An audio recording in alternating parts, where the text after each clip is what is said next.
p.m. and we're working out at 4 o'clock. So, ayan, medyo halata ba na kakagising ko lang from my nap. So anyway, what we're gonna do is gagawa tayo ng ating pre-workout drink. Actually, Herbalife has pre-workout drinks, but hindi ako nakabili. I only have post-workout drink. So, ayaw kong gamitin yung aking post-workout drink, which is Rebuild 24. I don't want to use it pre-workout. So, hindi naman mag-iimbento, but I'm going to mix something else and we will try it for the first time. So, try it with me. What we have here is, of course, the water and our shaker.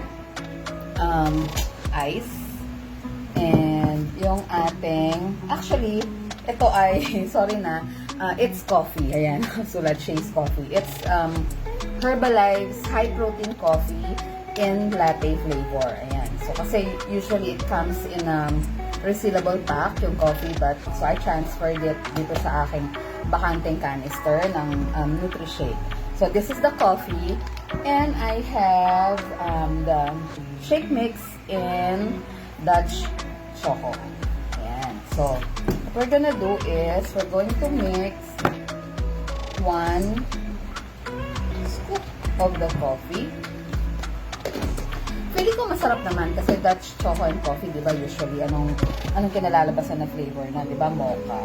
And then, of course, yung ating shake na medyo paubos na. Okay lang, may stocks naman tayo. I did research on this mix. Sabi is, okay daw itong gawing pre-workout drink because, ayun nga, yung caffeine from the coffee gives you energy boost and medyo ipa-perk up ka na, and then of course, yung nutritional boost from the nutritional shake. So, ayan.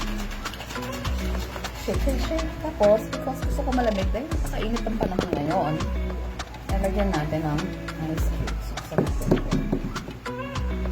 Open again. And we put ice cubes. So, I still have 3:13 pa lang ng hapon.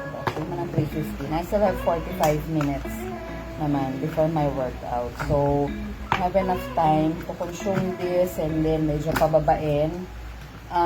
Friday ngayon, with others, it's leg day, but for me, it's not leg day kasi leg day ko is Wednesdays. So, I believe ang ibibigay sa akin ng workout ni Alim ngayon, that's my trainer, is most likely HIIT. Kahapon kasi HIIT na kami kahapon. Yeah, I think HIIT din yata kahapon. So, okay. Tignan natin. Ang verdict ay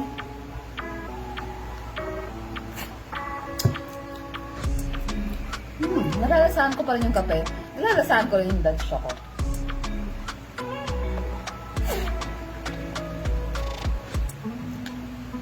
Okay. Usually, kapag ka-coffee lang ito, medyo, of course, mas matapang yung lasa ng kape, di ba? And I'm no longer a coffee drinker because when I started my health and wellness journey, tinanggal ko yung kape, even black coffee tinanggal ko. So, medyo matagal nang walang kape na nalasahan ng aking palate. So, when I started having this high-protein coffee from Herbalife, nanibago yung panlasa ko and natatapangan ako ng konti sa kanya. Now, with this combination, the coffee, yung taste of coffee is medyo tamer. And then, of course, because I love chocolate, so, maganda yung combination niya. Bye!